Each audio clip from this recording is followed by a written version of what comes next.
My sister announced her pregnancy with my husband at my birthday dinner, expecting me to collapse. Instead, I raised a toast. I revealed the results of the fertility test he took last month. And suddenly everyone knew. The thing about revenge is that it tastes better when served with a smile. That's what I kept telling myself as I sat at the head of the table in LeBlanc, surrounded by the people I thought I could trust most in the world. My name is Claire, and this was supposed to be my 30th birthday dinner. The crystal glasses caught the light just so, making the expensive champagne sparkle like tiny stars. My husband Daniel's hand rested possessively on my shoulder as he raised his glass.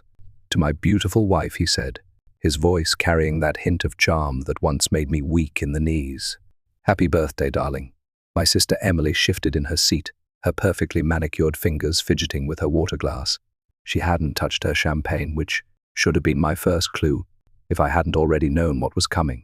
"Actually," Emily interrupted, just as everyone was about to drink, "I have an announcement to make." My mother, Susan, beamed, already knowing, of course. She knew.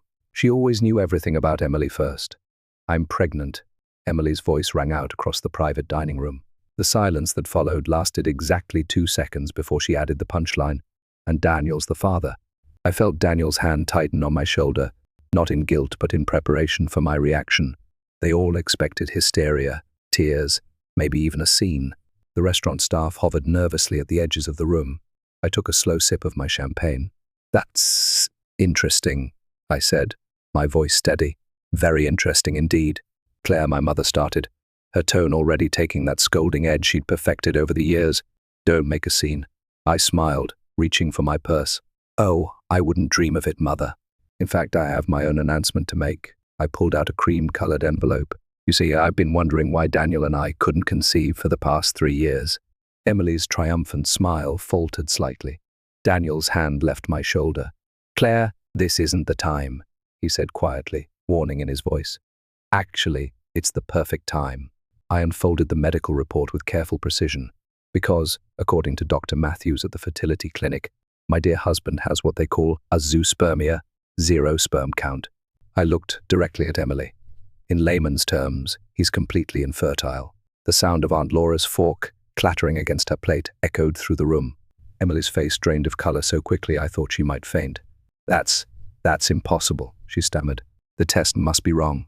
"That's what I thought too," I said, pulling out a second envelope. So I had him tested again. Different clinic, different doctor, same result.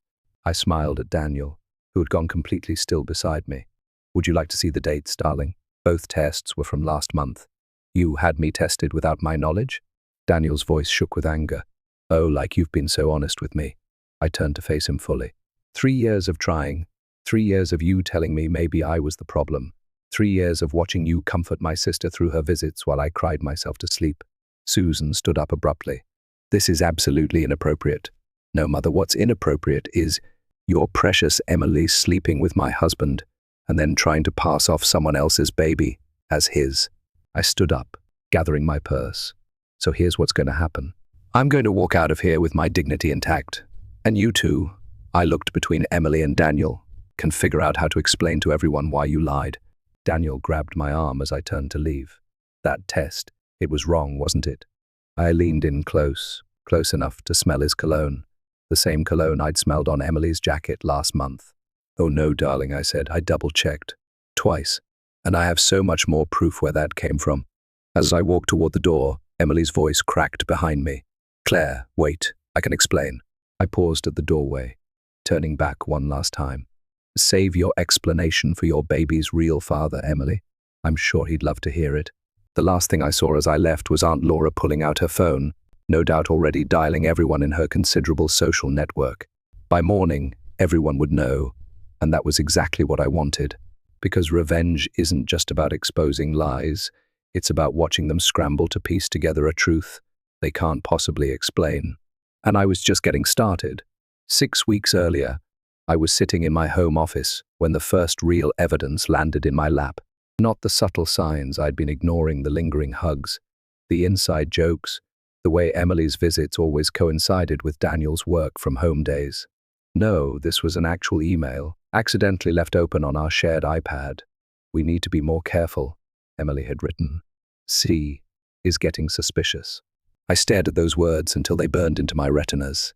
C, not Claire, not sister, just C, like I was some obstacle to be managed. The next morning, I called Jessica. "I need you to meet me for coffee," I said, "and I need you to not ask questions until we're face to face." 20 minutes later, we sat in a corner booth at Cafe Luna, away from prying ears. "Show me again," Jessica said, squinting at the email on my phone. "This could mean anything, right? Look at the timestamp, 11:47 p.m. Why is my sister emailing my husband at midnight?" Jessica's face hardened. "What are you going to do?" "First, I'm going to visit Dr. Matthews." I stirred my untouched coffee. "Remember how Daniel insisted on handling all the fertility appointments? How he always came back with vague explanations about keep trying? You think he was lying about the results? I think I'm done letting other people tell me what's true." Dr. Matthews' office was exactly as I remembered, sterile, professional, with that faint smell of antiseptic that all medical offices share. The receptionist recognized me immediately. "Mrs. Harper, we haven't seen you in months. I need copies of all our test results," I said. "Everything you have on file for both me and my husband." She hesitated. "Usually, Mr. Harper handles all the paperwork. I'm aware, but as his wife and a patient, I have a legal right to access our medical records." I smiled, channeling Emily's sweet manipulation tactics. "Unless there's some reason I shouldn't see them." 15 minutes later, I sat in my car, hands shaking as I read through the files. My results were normal, had always been normal. But Daniel's? There were no results, no tests, nothing. He never took them. I told Jessica later that day. 3 years of trying, and he never once got tested. "That bastard," Jessica whispered. "But why?" "Control," I said simply. As long as we were trying, he had an excuse for everything. My depression, just hormone treatments, my suspicions, baby stress, my isolation, doctor's orders to avoid stress. I pulled out my planner, the one Daniel always teased me about keeping, instead of using my phone. So I made an appointment, told him it was a romantic dinner, had him drink champagne laced with sleeping pills. Jessica's eyes widened. "Claire, don't worry, perfectly safe dose. Just enough to make him sleep deeply while the clinic ran their tests." That's when I got the first results. And the second test, same method, different clinic. I needed to be sure. I closed my planner, but that's not even the interesting part. Last week, I saw Emily at the same fertility clinic. She was leaving just as I arrived for the second test results. Jessica leaned forward. "You think she's actually pregnant?" "Oh, I know she is. She's been avoiding wine at family dinners, making excuses about antibiotics." I pulled out my phone, showing Jessica a series of photos. "She's also been meeting someone, not Daniel." The photo showed Emily outside a cafe, then getting into a car. The driver's face was clear in one shot, a handsome man with dark hair. "His name is Ethan," I said. "Her ex from college. I found him on social media. They've been liking each other's posts for months, so the baby might not be Daniel's at all. She's probably using their affair to trap him, make him leave me." I laughed, but there was no humor in it. "The irony is she doesn't know he can't father children. He's been lying to her too." Jessica reached across the table, squeezing my hand. "What's your plan?" I pulled out an invitation, cream-colored, elegant. "My birthday dinner. I'm going to let them make their grand announcement, let them think they've won." My voice was steady, cold. "And then I'm going to destroy everything they thought they knew." "Claire," Jessica said softly, "this isn't just revenge. This is nuclear." I met her eyes. "They didn't just betray me, Jessica. They made me doubt my sanity, my worth, my ability to be a mother." I tucked the invitation back into my bag. "I don't just want revenge. I want implications, destruction, accountability." And after, I smiled, thinking of the apartment I'd already leased, the lawyer I'd contacted, the evidence I'd gathered. After, I'm going to build a life so good they'll choke on the ashes of what they lost. The restaurant erupted into chaos after I left. Through the glass doors, I heard Emily's shrill voice. "She's lying. She has to be lying." I made it halfway to my car before Aunt Laura caught up with me, her heels clicking rapidly on the pavement. "Claire, wait." She grabbed my elbow, her voice low. I always thought something was off about Emily, the way she'd hang around Daniel's office parties, always touching his arm, laughing too loud at his jokes. "You knew?" I suspected, but I didn't want to see it. Laura glanced back at the restaurant. "What are you going to do now?" "Now?" I'm going home to pack a bag. When I pulled into our driveway, Daniel's car was already there. I found him pacing in the kitchen, phone in hand. Where have you been? I've called you 6 times. I walked past him to the bedroom, pulling out the suitcase I'd hidden in the back of my closet weeks ago. Claire, stop. We need to talk about this. He followed me, hovering in the doorway. That test. There must be some mistake. We can get another opinion. 3 years, I said, not looking at him as I packed. 3 years of watching me blame myself, take medications, go to therapy, all while you were sleeping with my sister. It wasn't like that. Then what was it like? I finally turned to face him. Explain it to me, Daniel. Explain how you could watch me cry every month when my period came, knowing you couldn't get me pregnant even if you wanted to. His phone buzzed. Emily's face flashed on the screen. You should answer that, I said, zipping up my suitcase. Sounds like your girlfriend needs you. Where are you going? Away from you. My phone vibrated as I drove. Emily had sent a series of messages. We need to stick to our story. She's bluffing. Answer me. You're ruining everything. I turned off my phone and drove to Jessica's house. She was waiting on her porch with a bottle of wine and 2 glasses. Laura called, she said as I sat down. Apparently, Emily had a complete meltdown after you left, started screaming about how you've always been jealous of her. I took a long sip of wine. Remember 2 months ago when I said I saw Emily at the fertility clinic? Yeah, I did more than just see her. I pulled out my phone and opened a photo. I followed her inside. The image showed Emily talking to a nurse, her hand resting on her still flat stomach. She was there for a prenatal appointment, I said. But get this, she used her old insurance card, the one from when she was still with Ethan. Jessica's eyes widened. Her ex, the same ex she's been secretly meeting for coffee. I showed her another photo, Emily and Ethan outside a cafe, his hand on her lower back. I found his profile. He's been posting cryptic messages about second chances and unexpected blessings. Holy shit. Jessica grabbed her laptop. Let me look him up. While she typed, my phone lit up with a text from Laura. Daniel is telling everyone you're having a mental breakdown. Emily is backing him up. Found him. Jessica turned the screen toward me. Look at his social media. There it was. A hidden folder on Ethan's profile. Photos of him and Emily from various dates over the past few months. Carefully untagged, but not deleted. The timestamps, Jessica pointed out. These are from right around when she would have gotten pregnant. My phone buzzed again. This time it was my mother. Claire, she said when I answered, her voice tight with anger. What you did tonight was unforgivable. What I did. What about what Emily did? She's your sister, and now she's carrying your husband's child. I cut her off with a laugh. No, mother, she's carrying someone else's child and trying to pass it off as Daniel's. But don't worry. I'm sure that won't affect her status as your perfect daughter. You've always been jealous of her. No, I said quietly. I've always been your scapegoat, but not anymore. I hung up as Jessica discovered something else. A comment Ethan had left on one of Emily's photos from a holiday party 4 months ago. Best night of my life. Claire, Jessica said slowly, you need to talk to him. I nodded, already composing an email. Oh, I plan to. But first I need to make a few calls, starting with Daniel's company. What are you going to tell them? I smiled, thinking of the financial documents I'd discovered while searching for evidence of the affair. The truth, that their VP of Finance has been falsifying reports. And that's just the beginning. Because revenge isn't just about exposing lies, it's about pulling every thread until the whole tapestry unravels. I met Ethan at a quiet coffee shop downtown, far from my usual haunts. He was already there when I arrived, fidgeting with a paper cup, looking exactly like his photos, handsome in that boy next door way that Emily had always preferred. Thanks for meeting me, I said, sliding into the seat across from him. I'm Claire, Emily's sister. He wouldn't meet my eyes. Look, I'm not sure what this is about. I think you know exactly what this is about. I placed my phone on the table, screen up, showing a photo of him and Emily outside the fertility clinic. 4 months ago, holiday party at the Grand. Ring any bells? His face paled. She said she was single. Of course she did. I took a sip of my coffee. She's pregnant, Ethan. And she's trying to pass it off as my husband's baby. He knocked over his cup, coffee spilling across the table. She's what?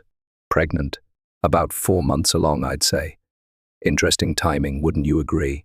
Ethan grabbed napkins, mopping up the spill with shaking hands. We use protection.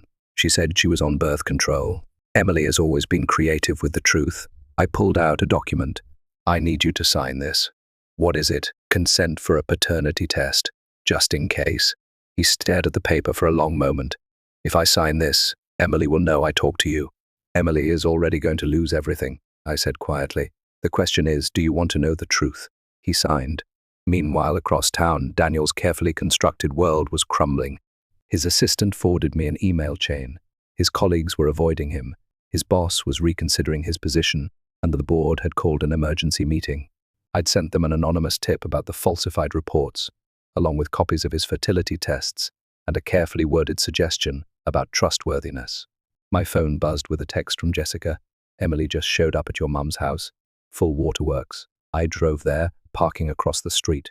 Through the living room window, I could see Emily sobbing on the couch, my mother patting her hand, the perfect victim as always. I walked in without knocking. How dare you? Emily sprang up, mascara streaking her cheeks. You're trying to ruin my life. You ruined your own life, I said calmly. I'm just exposing the truth. Truth? My mother stood up. The truth is you're trying to hurt your sister because you couldn't keep your husband happy. Really, Mother? That's your take? That I somehow forced Emily to sleep with my husband? You were always so cold, Susan spat, so focused on your career. What did you expect? I laughed, the sound sharp and bitter. I expected my sister not to be a homewrecker. I expected my husband not to be a liar. I expected my mother to have a spine.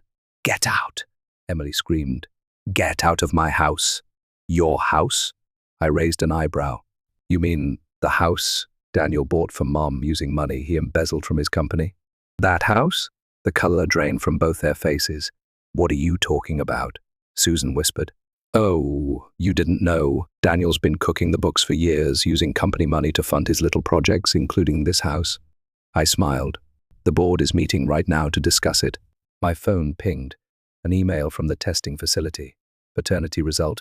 Match confirmed. Ethan Parker. Perfect timing, I said, opening the attachment. Would you like to know who really got you pregnant, Emily? She lunged for my phone, but I held it out of reach. Don't worry.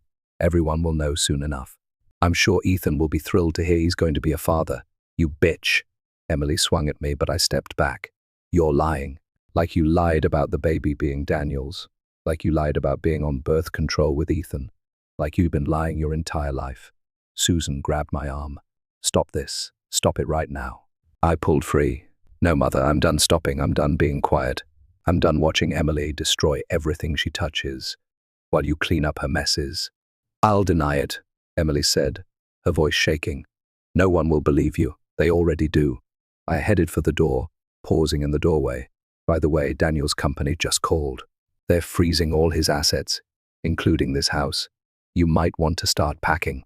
As I walked to my car, I could hear Emily's screams through the open window, but for the first time in my life, they didn't make me feel guilty. They made me feel free. The family brunch was my idea.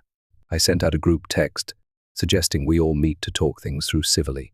Jessica thought I was crazy, but she didn't see my smile when everyone agreed. I chose the country club, neutral territory with plenty of witnesses. More importantly, it had an excellent audio-visual system for presentations. Emily arrived first, wearing a flowing dress that highlighted her small baby bump. She'd clearly been crying, but her chin was lifted in defiance. I'm only here because Mom insisted, she said, sliding into her seat. Of course you are. I smiled, watching the others file in. My mother, Susan, Aunt Laura, Daniel, even a few extended family members who'd heard about the drama. Claire, Daniel started. Can we talk privately first? Oh no, darling. Everything I have to say, I'll say in front of everyone. Once everyone was seated, I stood up, smoothing my dress. I wanted to apologize for my behavior at my birthday dinner. Emily's face lit up with vindication. My mother nodded approvingly. I shouldn't have exposed your lies so abruptly, I continued. I should have been more thorough. Before anyone could respond, I pulled out a remote and clicked it. The club's large TV screen flickered to life. What is this? Emily demanded. This, I said, is the paternity test results I received yesterday. The document appeared on screen, highlighting the match between Ethan and Emily's unborn child. Congratulations, sister. Ethan's going to be a daddy, the room erupted. Emily jumped up, knocking over her water glass. You can't do this. I already did. I clicked again. Photos of Emily and Ethan appeared, their secret meetings, the fertility clinic visits, the holiday party. You remember Ethan, don't you, Daniel? Emily's ex, who she was sleeping with while trying to trap you. Daniel stood up so fast his chair fell backward. You told me he was out of the picture. She tells everyone what they want to hear, I said calmly. Just like you told me I was the reason we couldn't have children. Claire, stop this immediately. My mother's voice shook with rage. Why? Because it's embarrassing? Because it ruins your perfect image of your perfect daughter? I clicked again. Bank statements appeared on screen. Speaking of ruined images, let's talk about how Daniel paid for your house, mother. Susan went pale. What? Company funds, I explained. Embezzled, of course, along with the money he's been funneling to Emily for her pregnancy needs. Though I suppose sleeping with two men at once can get expensive. Emily lunged at me, but Laura caught her arm. Don't, Laura warned. You've done enough damage. Me, Emily screamed. She's the one destroying everything. No, Emily. You destroyed everything the moment you thought you could take what was mine. I turned to Daniel. By the way, your company's legal team wants to meet with me tomorrow. Something about being a material witness. Daniel sank into his chair, head in his hands, his carefully constructed world crashing down around him. You've lost your mind, my mother said, but her voice wavered. Actually, I finally found it. I clicked one last time. A video began playing. Emily and Daniel in his office, planning how to tell me about the pregnancy, planning how to break me. How did you get that? Daniel demanded. You really should change your email password, darling, and check your office for recording devices. I gathered my purse. Oh, and Emily, Ethan's lawyer, will be contacting you. Something about fraud and emotional damages. I'll deny everything, she hissed. With what proof? The paternity test is legally binding. The financial records are clear. The video speaks for itself. I smiled. But please, try to deny it. I'm sure the media would love to hear your side. The media? Emily's voice cracked. Did I forget to mention?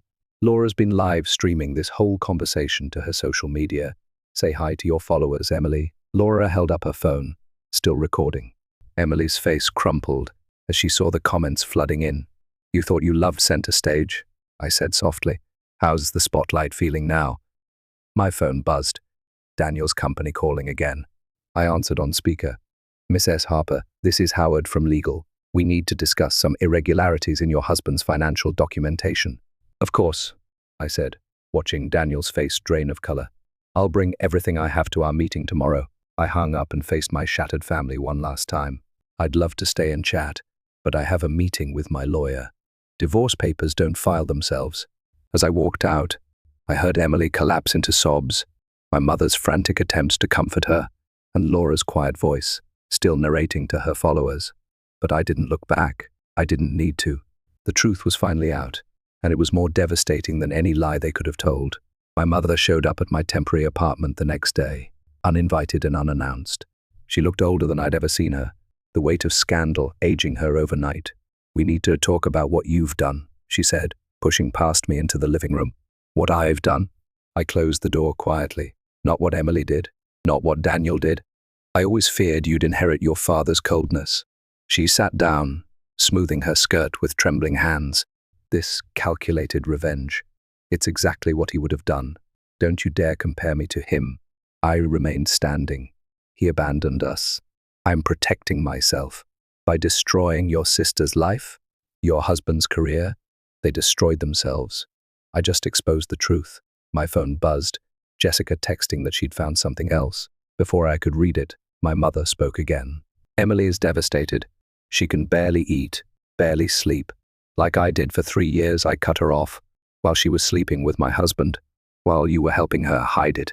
Susan's face went white. I never save it. Laura told me everything.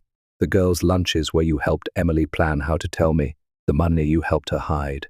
I pulled out my phone, showing her the transfer records. Did you think I wouldn't find out? I was trying to protect the family. No, you were protecting Emily, like always. I sat across from her. Tell me something, Mother. When did you stop loving me? Don't be dramatic. Was it when Dad left? When I refused to play the perfect daughter role? Or was it when I started succeeding without your help? The silence stretched between us until Jessica burst through the door, waving papers. "Claire, you need to see this, oh." She stopped short at the sight of my mother. "Sorry, I didn't know." "It's fine," I said. "What did you find?" Jessica glanced at Susan before continuing. "Daniel took out a loan in your name, $50,000, transferred to Emily's account 3 months ago." My mother's sharp intake of breath confirmed what I'd suspected. "You knew about this too, didn't you?" "Emily needed help," Susan whispered. "The fertility treatments, the prenatal care, the fertility treatments she didn't need because she was already pregnant by someone else." I laughed bitterly. "Or the prenatal care she charged to Ethan's insurance." Jessica handed me the loan documents. "There's more. The bank is investigating fraud. They froze all joint accounts." "Good." I turned to my mother.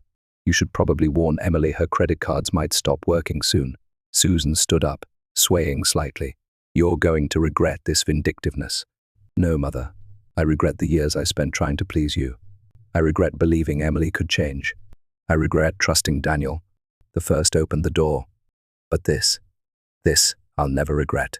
After she left, Jessica poured us both a glass of wine. "You okay?" I stared at the loan documents, feeling the weight of years of deception. "No, but I will be." My phone rang. "Michael, my lawyer.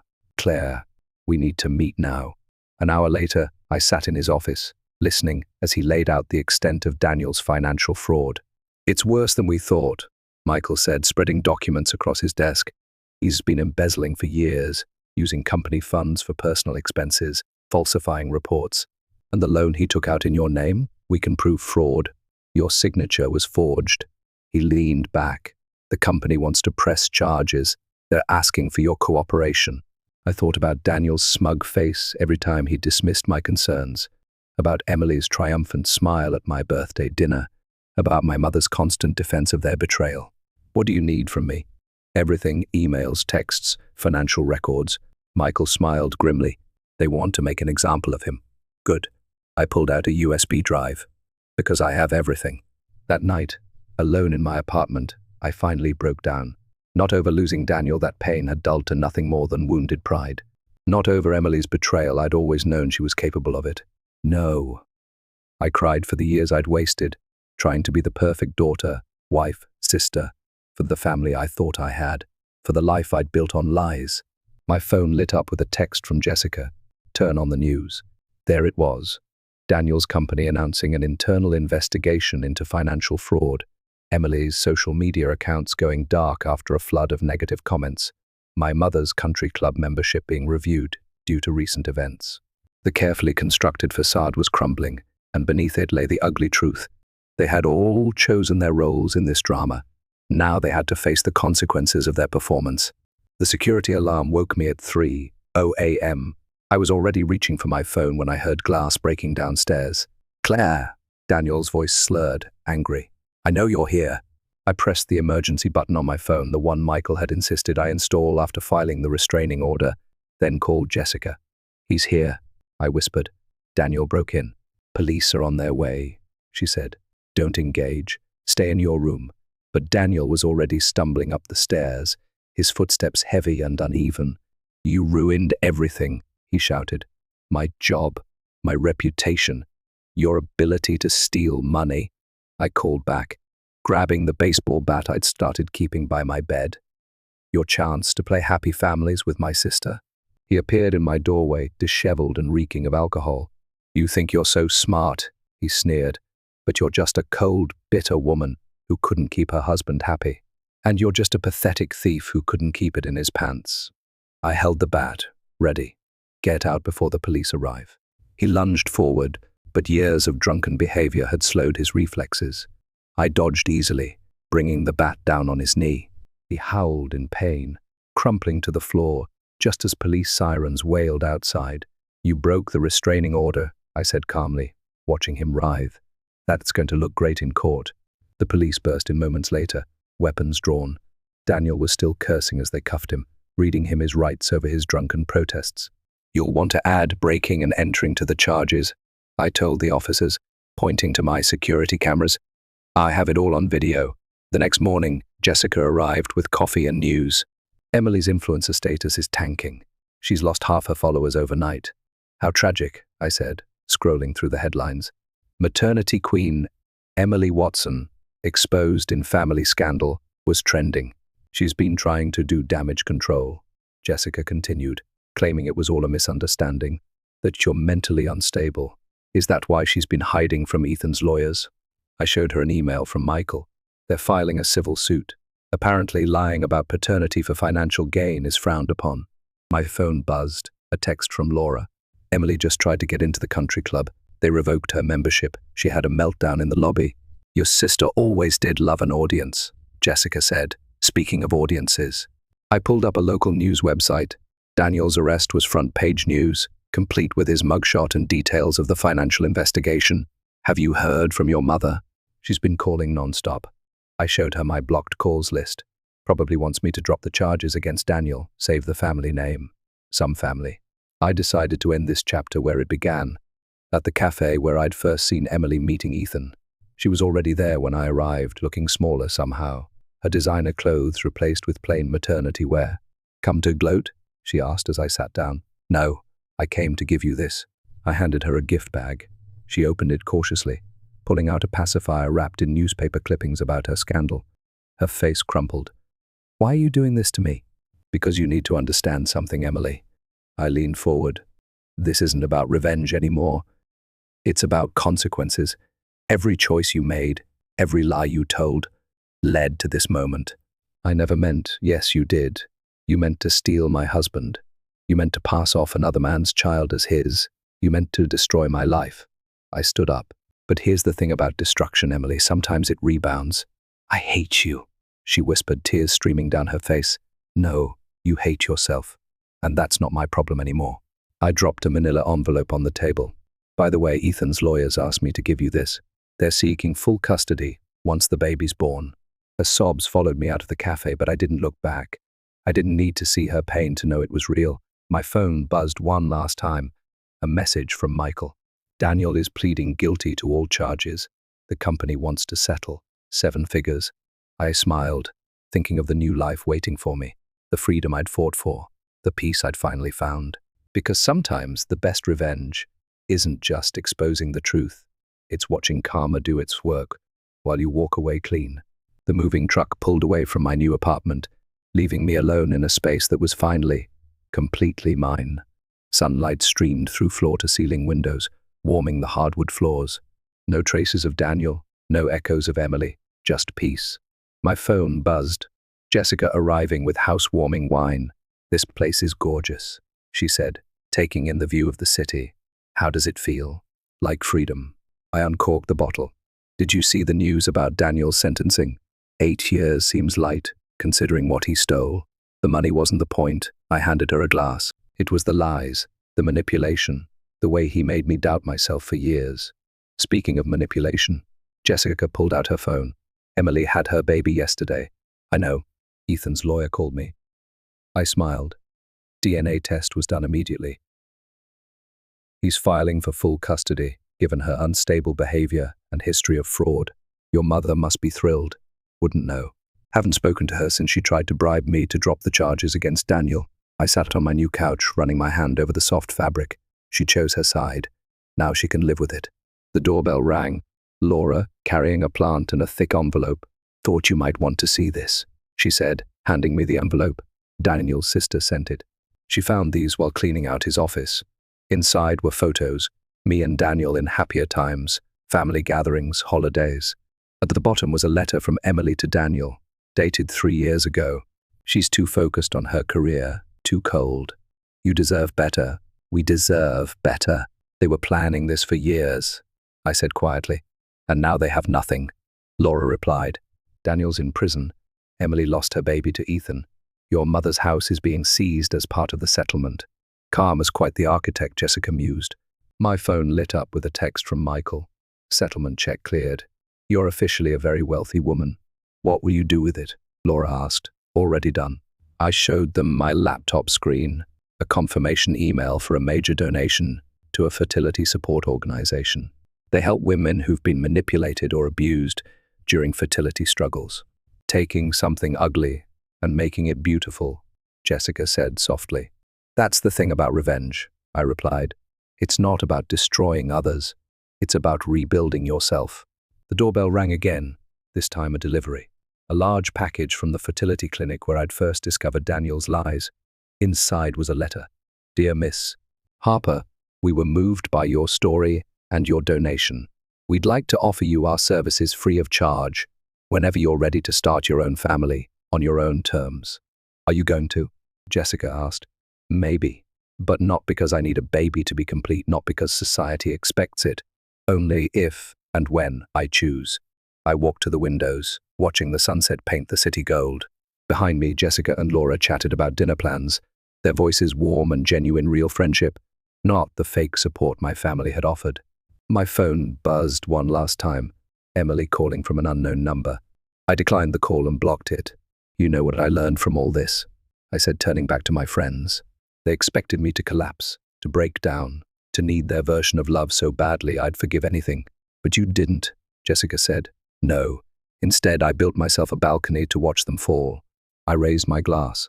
To karma, they echoed. Later that night, alone in my new home, I found one last photo at the bottom of the envelope. Me as a child, smiling fearlessly at the camera, before Emily's manipulation, before Daniel's lies, before my mother's conditional love. I pinned it to my mirror, a reminder not of what I'd lost, but of what I'd found, my strength, my worth, my voice. Because sometimes the best revenge isn't just watching your enemies fall, it's rising so far above them that they become nothing more than a cautionary tale in your success story. I took one last look at the city lights before closing my curtains. Tomorrow would bring new challenges, new opportunities, new chapters. But tonight, in this space I'd carved out of their destruction, I was finally, completely at peace, not because they'd lost everything, but because I'd found myself.